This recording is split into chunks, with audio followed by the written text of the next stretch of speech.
નમસ્કાર મિત્રો. આપણે 7મા ધોરણમાં ગ્રામરમાં એ કોમ્પ્રિહેન્શન અને નોન વર્બલ જે આપણો વિભાગ છે કમ્પોઝિશનનો એ શરૂ કરેલો છે.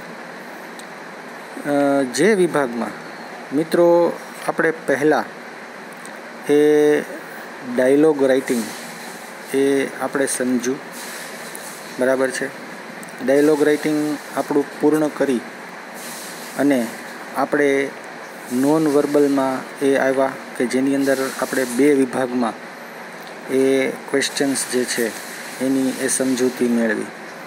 ત્યારબાદ મિત્રો આપણે અત્યારે કોમ્પ્રિહેન્શન જે આપણો વિભાગ છે અર્થગ્રહણનો, જેમાં મિત્રો આપણું જે પ્રથમ જે ક્વાર્ટર છે આપણા ફર્સ્ટ સેમેસ્ટરનું, એ પ્રથમ ક્વાર્ટરની અંદર આપણે પ્રથમ જે પોએમ આપેલી છે એ સમજી એના ક્વેશ્ચન આન્સર આપણે સોલ્વ કર્યા હતા. ત્યાર પછી બીજો જે પેરેગ્રાફ આપણને આપવામાં આવેલો છે એ આપણે સમજ્યા હતા, અને ચોથો પેરેગ્રાફ, એમ આપણે કુલ 3, એક પોએમ અને 2 પેરેગ્રાફ એ આપણે ફર્સ્ટ ક્વાર્ટરની અંદર સમજેલા છે. આજે મિત્રો આપણે આ સેકન્ડ ક્વાર્ટરમાં કોમ્પ્રિહેન્શનમાં હવે જે આપણે 2 પ્રશ્નો બાકી રહે છે, 2 પેરેગ્રાફ, એ આપણે અત્યારે આજે સોલ્વ જે છે એ કરવાના છે.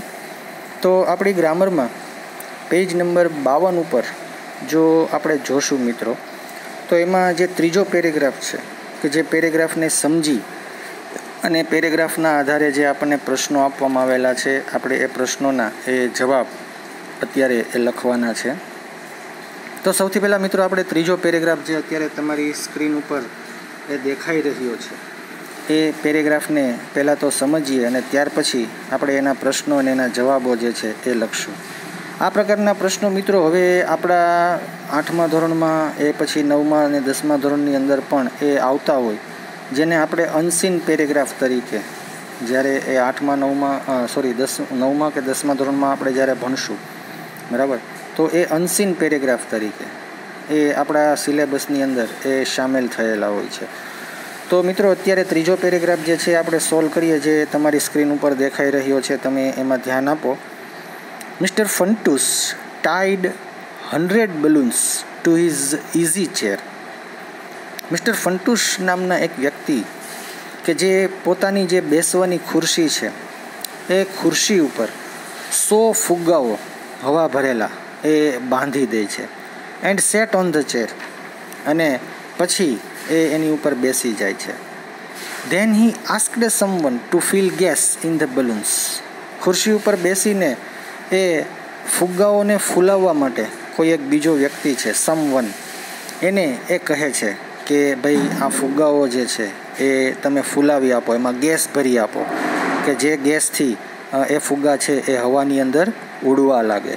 તો એ વ્યક્તિ જે છે એ હવાને જે છે ગેસ એ ફુગ્ગાઓની અંદર એ એમને ભરી આપે છે.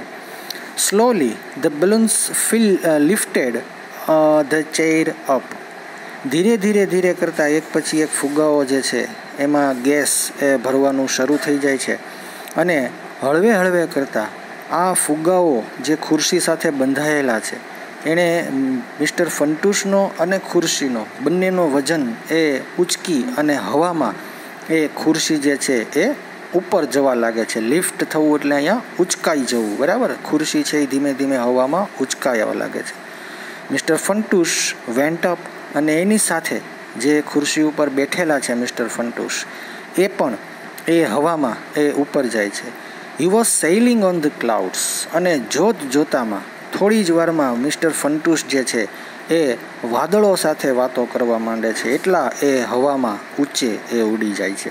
તો મિત્રો આપણને જે અહીંયા એક કાલ્પનિક આ પેરેગ્રાફ આપવામાં આવેલો છે, આ પેરેગ્રાફના આધારે હવે આપણને જે 4 પ્રશ્નો પૂછવામાં આવેલા છે, જે તમે હવે તમારી સ્ક્રીન ઉપર એ જોઈ શકો છો, બરાબર. આપણે આ 4 પેરેગ્રાફ, જે આ 4 પ્રશ્નો જે આપેલા છે, આપણે એ પ્રશ્નોને એ અહીં એ સમજીએ.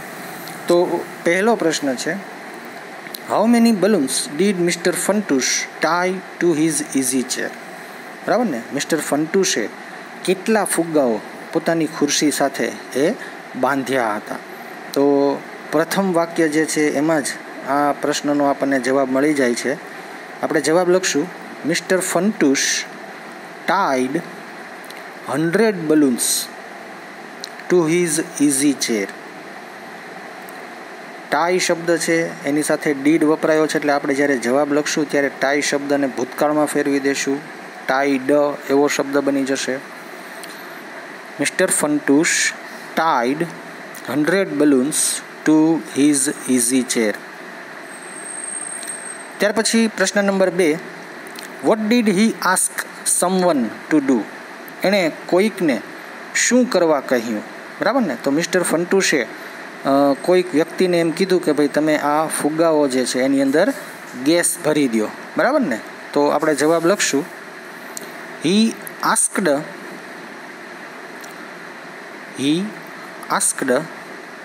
સમવન ટુ ફિલ એટલે ભરવું, બરાબર ને. અહીંયા આપણે ફૂલાવવું એવો અર્થ પણ લઈ શકીએ.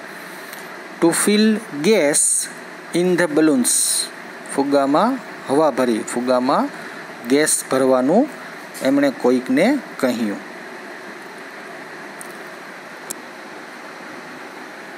ત્યાર પછી મિત્રો જે ત્રીજો અને ચોથો જે આપણને પ્રશ્ન આપેલા છે MCQ સ્વરૂપે છે. આપણે માત્ર સાચો જવાબ એ સામે આપેલા એ બોક્સમાં એ લખવાનો છે, બરાબર. તો ત્રીજો પ્રશ્ન છે, the balloons lifted the chair up, બરાબર, બીકોઝ. તો એમાં option A, someone field gas in the balloons, B, someone played a trick, C, the wind blue, અને D, it was a magic.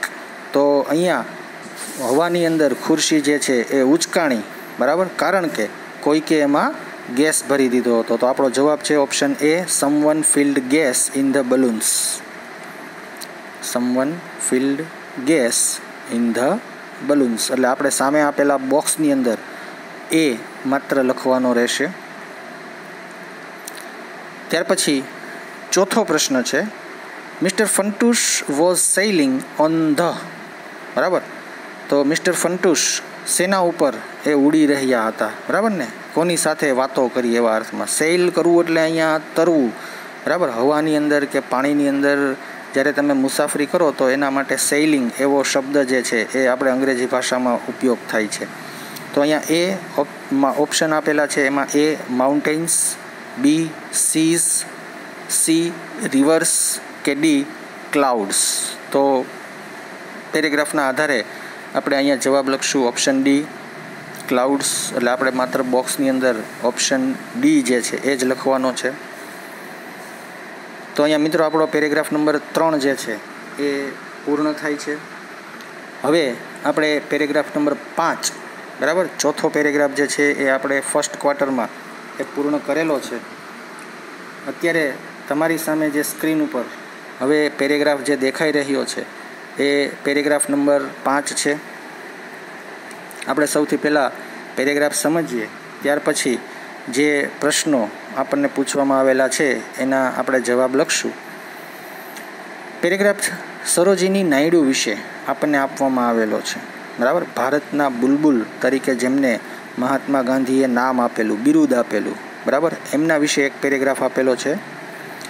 Sarojini is known all over the world for her command over English.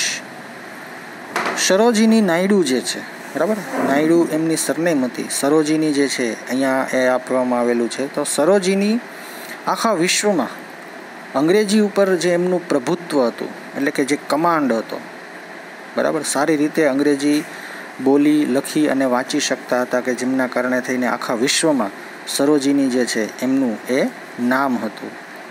She began to write poems at a very early age. ખૂબ જ નાની ઉંમરમાં, at very early એજ એટલે નાનપણમાં જ એમણે poems, કાવ્યો જે છે એ લખવાનું શરૂ કરી દીધું હતું. બિગન શબ્દ છે, બિગિન એ મૂળ રૂપ છે અને બિગન એનું ભૂતકાળ છે. ખૂબ જ નાની ઉંમરમાં સરોજિની નાયડુએ એ કાવ્યો એ લખવાની શરૂઆત કરી દીધી હતી. શી રોટ 3 books of poetry in English. એમણે 3 પુસ્તકો અંગ્રેજીની અંદર જે કાવ્યો છે એના માટેના એમણે લખેલા હતા. બરાબર, 3 પુસ્તકો ભરી અને એમણે અંગ્રેજીના કાવ્યો લખેલા છે. શી રિસાઇટેડ હર પોએમ્સ સ્વીટલી, અને પાછા એ જે કાવ્યો લખતા એને ખૂબ સારી રીતે એકદમ એમના મધુર અવાજમાં એને ગાતા પણ ખરા. So Mahatma Gandhi called her the nightingale of India, અને એટલા માટે તેથી મહાત્મા ગાંધીજી છે એમણે સરોજિની નાયડુને ભારતના બુલબુલ તરીકેનો ખિતાબ જે છે, ઉપનામ આપેલું છે. હવે મિત્રો, આના પરથી આપણને જે અહીં પ્રશ્નો પૂછવામાં આવેલા છે, આપણે એ પ્રશ્નો અને એના જવાબો સમજીએ. તો સૌથી પહેલો પ્રશ્ન છે, who is known all over the world and why. એક જ પ્રશ્નની અંદર આપણને 2 પ્રશ્નો આપવામાં આવેલા છે. Who is known all over the world, કોણ જાણીતું છે આખા વિશ્વમાં, એન્ડ વાય, અને શા માટે. બરાબર, તો આપણો જવાબ આ જે પ્રશ્ન છે એનો બનશે, Sarojini is known all over the world for her command over English. પ્રથમ વાક્ય જે છે એ જ આપણા પ્રથમ જે આપણને એક જ પ્રશ્નમાં 2 પ્રશ્નો પૂછાયેલા છે એનો એ જવાબ બને છે. Sarojini is known all over the world for her command over English. ત્યાર પછી પ્રશ્ન નંબર 2, વોટ ડીડ સરોજિની રાઇટ. સરોજિનીએ શું લખ્યું. બરાબર, તો સરોજિની નાયડુ જે છે એમણે અંગ્રેજીમાં 3 પુસ્તકો કાવ્યોના લખેલા. બરાબર, તો આપણે અહીંયા જવાબ લખશું, સરોજિની રોટ. રાઇટ શબ્દ છે એનું આપણે ભૂતકાળ, આપણને પ્રશ્ન સાદા ભૂતકાળમાં પૂછાયેલો છે, તો આપણો જવાબ જે છે એ પણ સાદા ભૂતકાળમાં જ આવશે. સરોજિની રોટ 3 books of poetry in English. 3 books of poetry in English. ત્યાર પછી મિત્રો પ્રશ્ન નંબર 3 અને પ્રશ્ન નંબર 4 આપણને અહીં MCQ સ્વરૂપે આપવામાં આવેલા છે. તો આપણે પ્રશ્ન નંબર 3 જે છે એને સમજીએ. ત્રીજું છે, Sarojini began to write poems. પછી વાક્ય ખાલી એટલે કે અડધું વાક્ય આપેલું છે, અડધું વાક્ય આપણે પેરેગ્રાફના આધારે અહીં જે MCQ આપેલા છે A, B, C કે D એ વાંચી અને એ આપણે જવાબ છે સામે આપેલા બોક્સમાં લખવાનો છે. તો A છે at an old age, B છે at a very early age, C છે એટ સ્કૂલ, અને D on the sea shore. બરાબર, આ રીતે 4 ઓપ્શન આપણને આપેલા છે. તો આપણે લખીએ જવાબમાં option B, at very early age. આખું વાક્ય થશે, Sarojini began to write poems at a very early age. તો સામે જે આપણને બોક્સ આપેલું છે એ જવાબમાં આપણે ઓપ્શન B લખશું. અને છેલ્લું MCQ જે આપણને આપવામાં આવેલું છે, ચોથું, મહાત્મા ગાંધી કોલ્ડ હર. મહાત્મા ગાંધીએ એમને શું ઉપનામ આપ્યું હતું. બરાબર ને, તો option A the cuckoo of India, option B the queen of music, option C the star of India, કે option D the nightingale of India. તો મહાત્મા ગાંધી એમને નાઇટિંગેલ ઓફ ઇન્ડિયાના નામથી એ બોલાવતા હતા, સંબોધતા હતા. બરાબર, તો આપણે સામેનો બોક્સ જે છે એમાં ઓપ્શન D લખશું અને આખો જવાબ વાક્ય જે છે આ રીતે બનશે, Mahatma Gandhi called her the nightingale of India. તો મિત્રો, અહીંયા આપણું કોમ્પ્રિહેન્શન વિભાગ જે છે એ અહીં પૂર્ણ થાય છે. ત્યાર પછી હવે નેક્સ્ટ લેક્ચરમાં આપણે પિક્ચર ડિસ્ક્રિપ્શન એટલે કે જે આપણા ગ્રામરની અંદર આપણને ચોથો એ ટૉપિક આપવામાં આવેલો છે એ ગ્રામરનો ચોથો ટોપિક પિક્ચર ડિસ્ક્રિપ્શન જે છે એ આપણે સમજશું. બરાબર છે.